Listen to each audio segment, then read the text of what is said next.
вечер. У нас сегодня в гостях профессор Зайниддин Курманов, историк, экс-спикер Джорку Генеша. В этом году мы отмечаем столетие возрождения государственности в виде Каракыргызской автономной области, которая в 1924 году возникла. Первые решения были где-то в июне, окончательно где-то в октябре 1924 года. Как это все начиналось, как смогли в то время руководители кыргызской вот этой волости, скажем так, превратиться в автономию?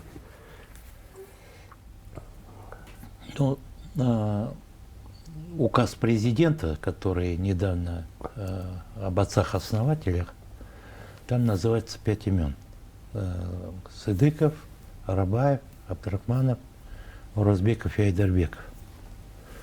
И в частности, указ этот отмечает особый вклад этих людей в дело возрождения государственности, в связи с чем и они возведены в статус, ранг отцов-основателей.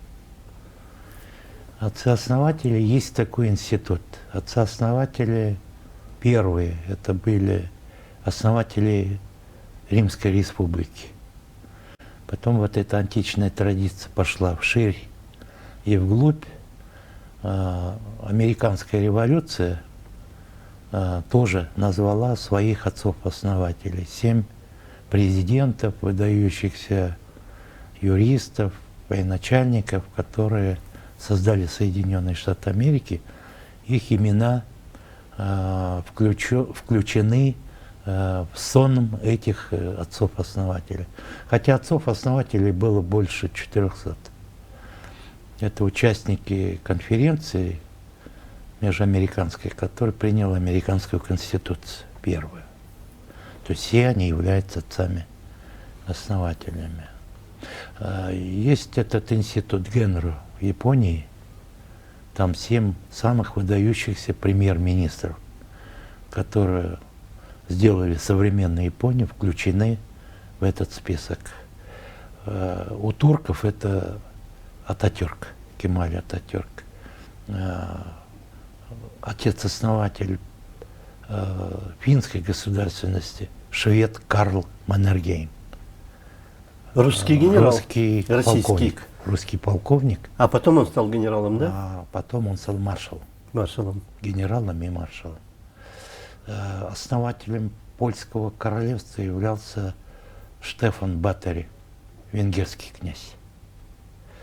Ну, в древние времена основывали государства члены династийных фамилий. Александр Македонский создал выдающуюся Македонскую империю. Царь Кир II создал Великую Ахеменидскую империю и так далее, и так далее. Но вот у нас, мы в этом плане сейчас как бы Америки не открываем, но у нас тоже появились свои отцы-основатели. Здесь, видите ли, то есть мы идем, соблюдаем мировые традиции. Во-вторых, надо сказать о том, что к этой идее наши отцы-основатели пришли не случайно. Многим кажется, что они взяли и придумали что-то. Никто ничего не придумывал. Потому что, скажем так, от идеи создания государственности, развития наций, идеи буржуазных революций, идеи свободы в Европу они пришли вместе в XVI-XVII веке, в эпоху Просвещения. До Просвещения были темные времена, Средневековья. Людям казалось, что пик расцвета и развития человеческой цивилизации прошел с гибелью Римской империи, римской цивилизации, греческой цивилизации. И философы и ученые Европы начали переживать, осмыслять пройденный путь, и снова стали актуальны идеи возрождения, расцвета знаний, образования, культуры. Появляются идеи национального развития, создания национальных государств. В то время, в 16-17 веке, Османская империя, в Османской империи, она начинает проигрывать войны венграм, австрийцам, другим итальянцам. Империя могучая стала слабеть. И вот в Османской империи появляются люди, окружавшие султана, которые стали шептать султану о том, что нам надо делать реформы. Потому что жизнь показывает, что мы начинаем отставать от наших конкурентов. Вчера только мы чуть было Париж не захватили, а сегодня мы проигрываем им одно сражение за другим. У Османской империи противники отнимают земли. Поэтому надо делать реформы. И это течение получило название «Младоосманов». Это течение политическое, которое начало выступать за модернизацию османского общества, архаичного, феодального, могущественного, но феодального общества. Вот с этого момента впоследствии этот процесс был нелегким, противоречивым и длительным. И в конечном счете в 20 веке, Османская империя дожила до 20 века, оно вылилось в такие движения, как младотерки, шадиды, алашевцы, туранисты, панисламисты. И вот наши отцы-основатели, они были как раз, вышли из этой могучей плеяды будущих реформаторов. Они были хранителями и носителями этих идей модернизации традиционного туркестанского киргизского общества, превращение киргизского народа, обретение киргизского государственности новой, на новых началах. То есть большевистская революция не пришла в Туркестане на пустое место. Обычно как изображали? В Туркестане там ничего не было. Там жили, там в шалашах люди, там были все неграмотные и вообще ничем не занимались. Это было, конечно, неправда. Политическая мысль здесь зрела и росла. Политические элиты существовали, они боролись за светлое будущее.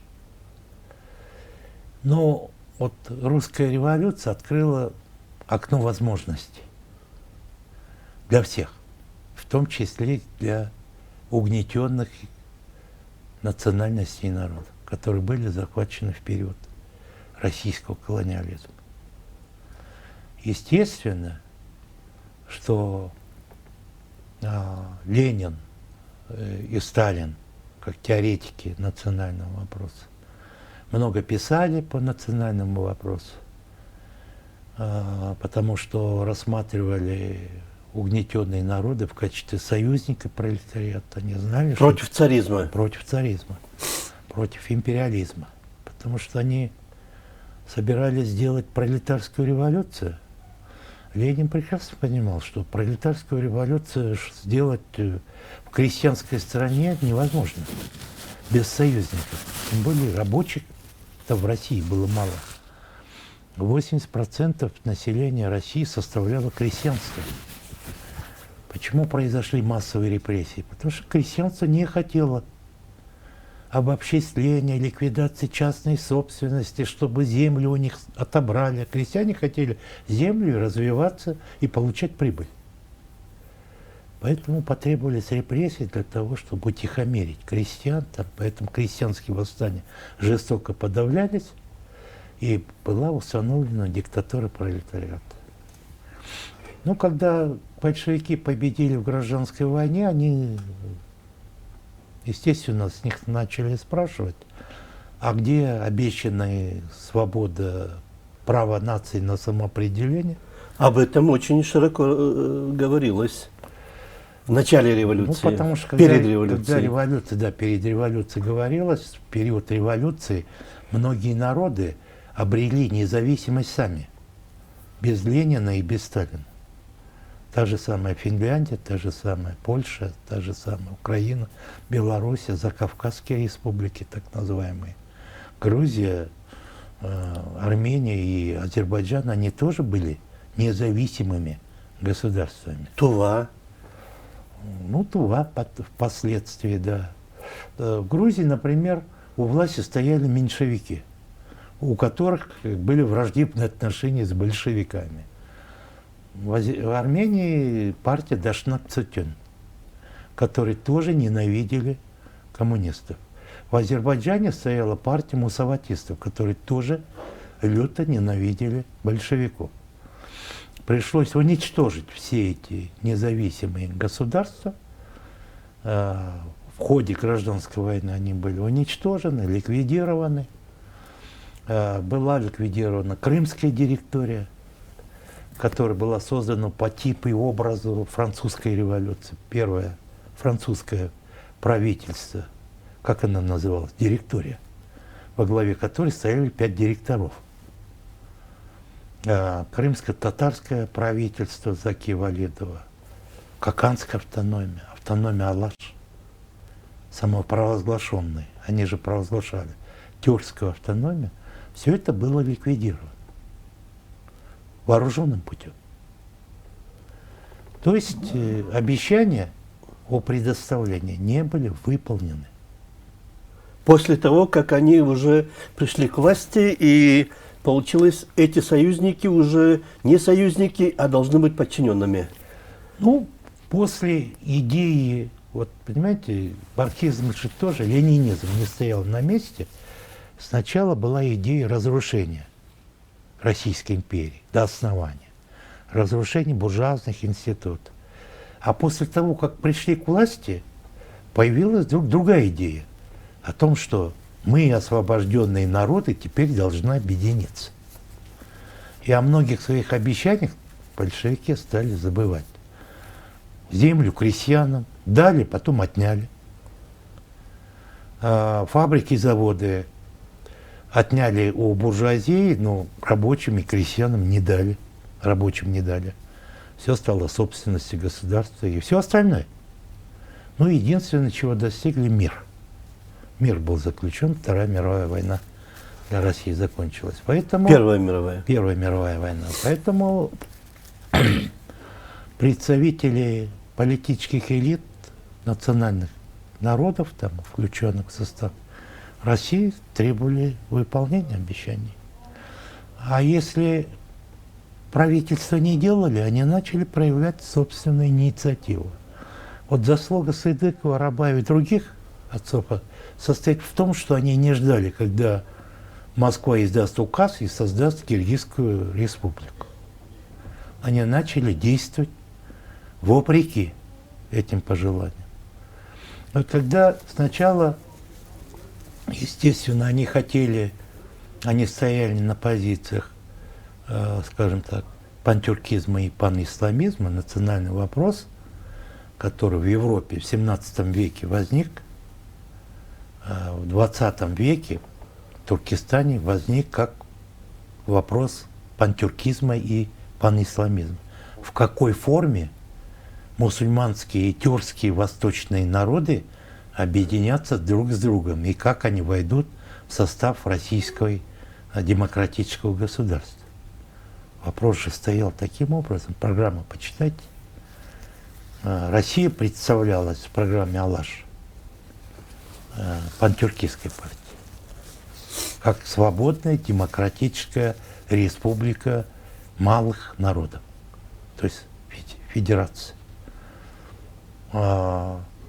Учредительное собрание России должно было решить вопрос о будущем российского государства. Что оно будет? Либо конституционная монархия, как Великобритания, либо как республика, как Франция. То есть путь развития революционерами российскими рассматривался, в том числе и туркестанскими, как либо английский вариант, конституционная монархия, ограниченная конституцией монархия, либо как Франция, Французская республика. Другой модели же не было. Ленин потом предложил, когда победил, третью модель – диктатура пролетариата, которой нигде никогда не было. И никто ее не пробовал и не испытал. Поэтому они и вот согласно этой программе действовали. Когда создать тюркскую автономию не удалось, в силу разных объективных и субъективных причин, они перешли к другой программе. В 2020 году была создана казахская АССР в городе со столицей в Оренбурге. Тогда большевистским лидерам удалось договориться с казахскими коммунистами, большевиками, о том, что они выполнят обещание в 2020 году, как только закончилась гражданская война, они создают Казахскую республику, Киргизскую республику. Называлась киргизская, на самом деле казахская была. На самом деле казахская. То есть вероятность того, что будет создана Тюркская федерация, автономия, исчезла. Казахские руководители начали разговаривать с нашими лидерами о вхождении киргизов в состав казахской АСР. На что они сказали нет. Потому что и Сыдыков, и другие отцы-основатели очень хорошо знали историю киргизов, о том, что киргизы когда-то имели свою государственность, еще во II веке до нашей эры, о том, что был кыргызский каганат.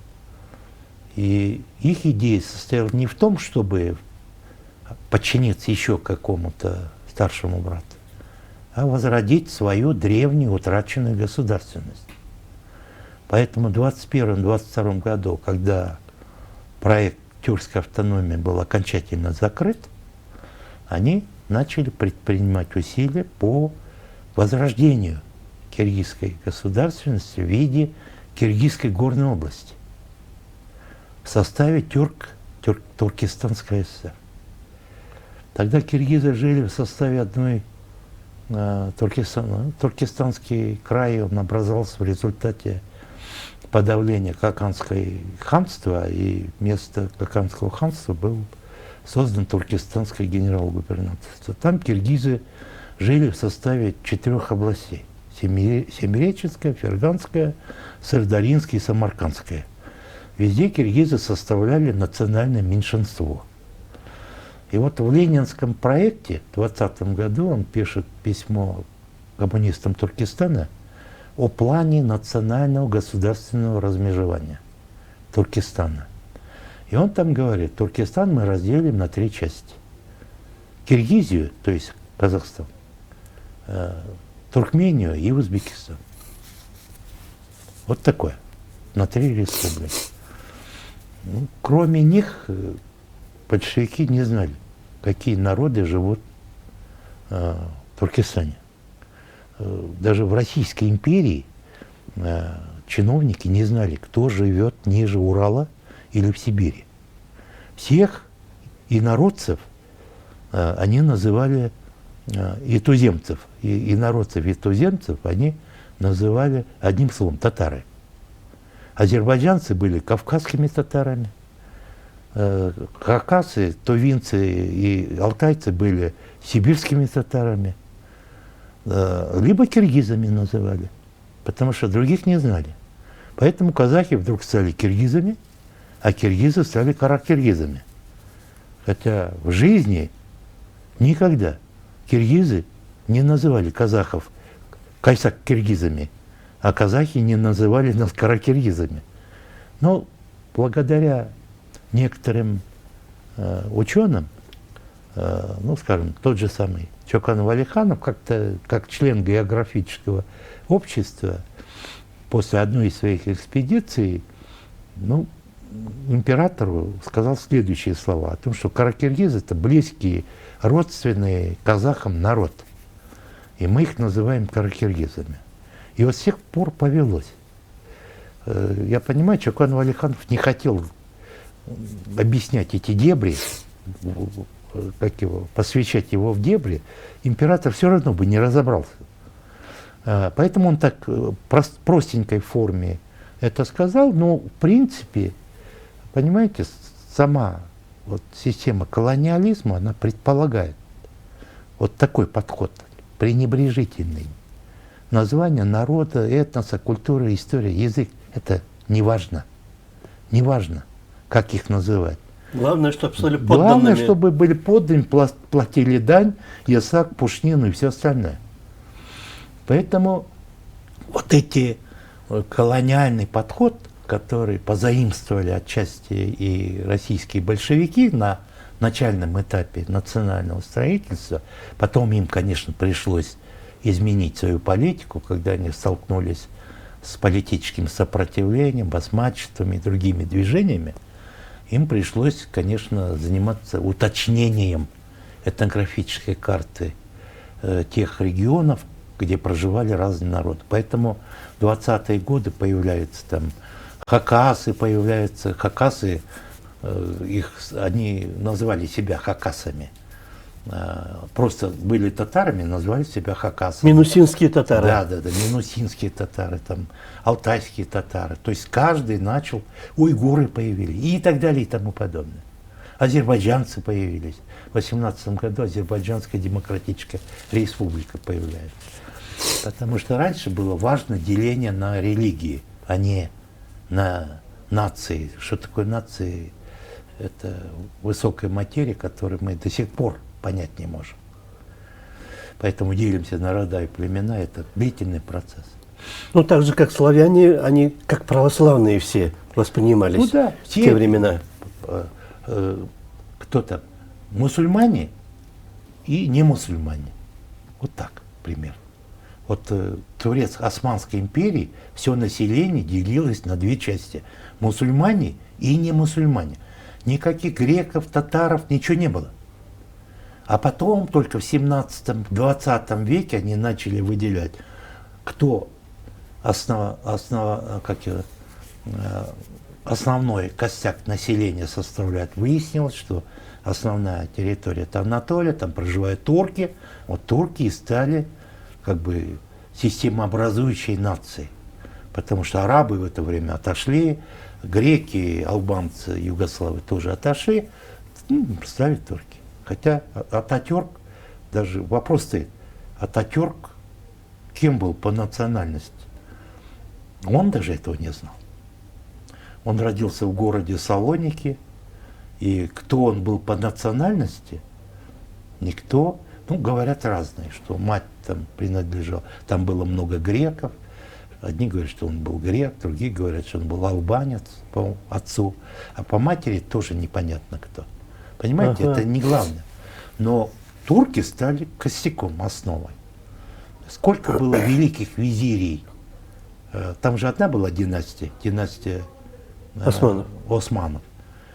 Даже турецкие султаны,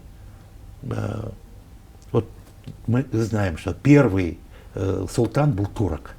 Он пришел из Алтая. А кем были другие султаны, Бог его знает. Потому что у них был гарем, они все время женились, и по материнской линии они всегда были представителями разных других национальностей. И вот у нас время просто подходит к концу, 6 минут, 5 минут осталось.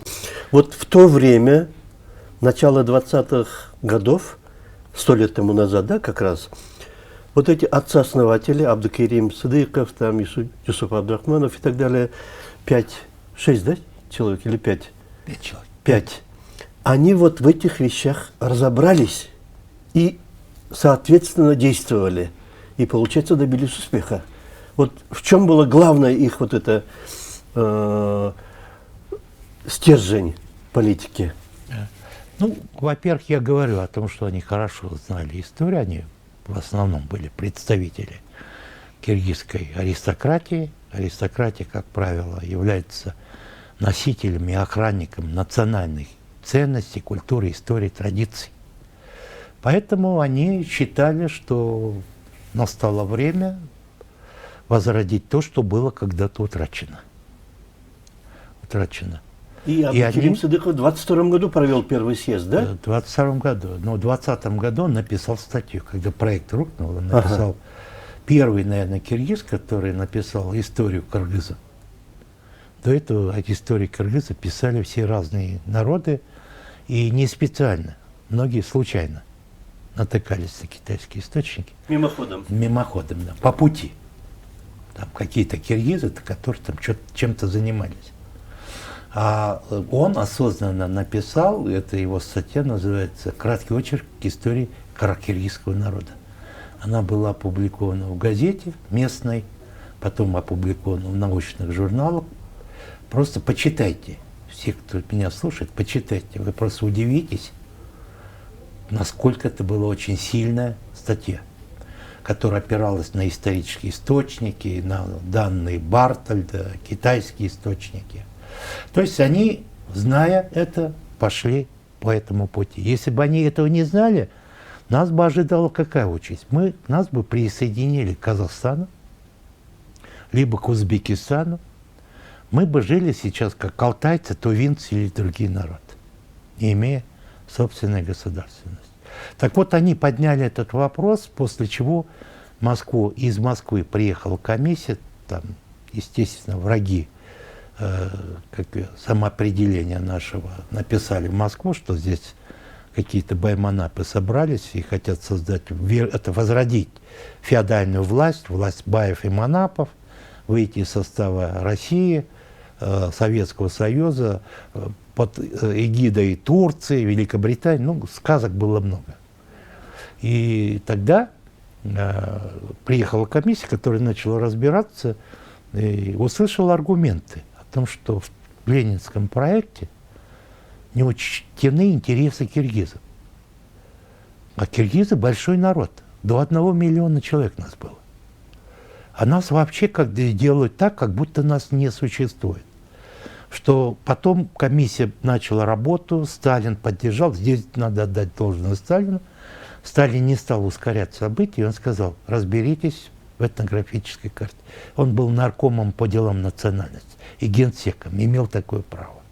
И когда комиссия заново начала проверять национальный состав, выяснилось, что в Туркестане, помимо этих 3 народов, о которых я говорил выше, живут еще киргизы, которые не казахи, таджики, которые не узбеки и не туркмены, каракалпаки, которые тоже не узбеки, не казахи и не туркмены. И в следующем проекте, когда в октябре 1924 года, то есть вопрос, быть или не быть киргизской государственности, уже не был открытым. Вопрос был поставлен ребром.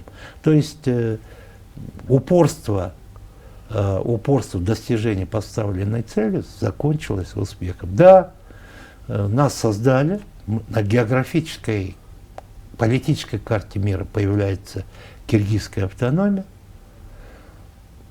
которая одно время исчезла вместе с киргизским каганатом. После Каганата. После Каганата. 1700, в начале Вот 18 века, когда вот это джунгары рассеяли. Доказывают, что действительно киргизская государственность продолжалась до 17-го, может быть, больше. Я думаю, если глубоко покопать, можно найти новые интересные сведения. То есть у нас сейчас появилась возможность посмотреть на историю развития и происхождения и генезиса нашей государственности более широко и открыто, так, как было на самом деле. Непредвзято. Не как при Советском Союзе, это идеологически. Это можно, а это нельзя. Вот поэтому вот значение этого указа состоит в этом. И второе значение этого указа состоит в том, что Абдыкерим Сыдыков и Шенел Рабаев, они были впервые политически реабилитированы. Советская власть их так до конца и не реабилитировала. Ни в годы хрущевской оттепели, ни в годы перестройки. Да, они в судебном отношении были реабилитированы. То есть это означает, что убиты были без вины, незаконно. А политически они продолжали оставаться в нашей историографии врагами народа. И этим некоторые злоупотребляли. Угу. Поэтому очень важная. Это очень важная сторона. Теперь киргизское государство их окончательно реабилитировало. Угу. Спасибо вам большое. У нас в гостях был профессор истории Зайндин Курманов, экс-спикер Джеорку Кеңеши. Спасибо вам большое. До свидания.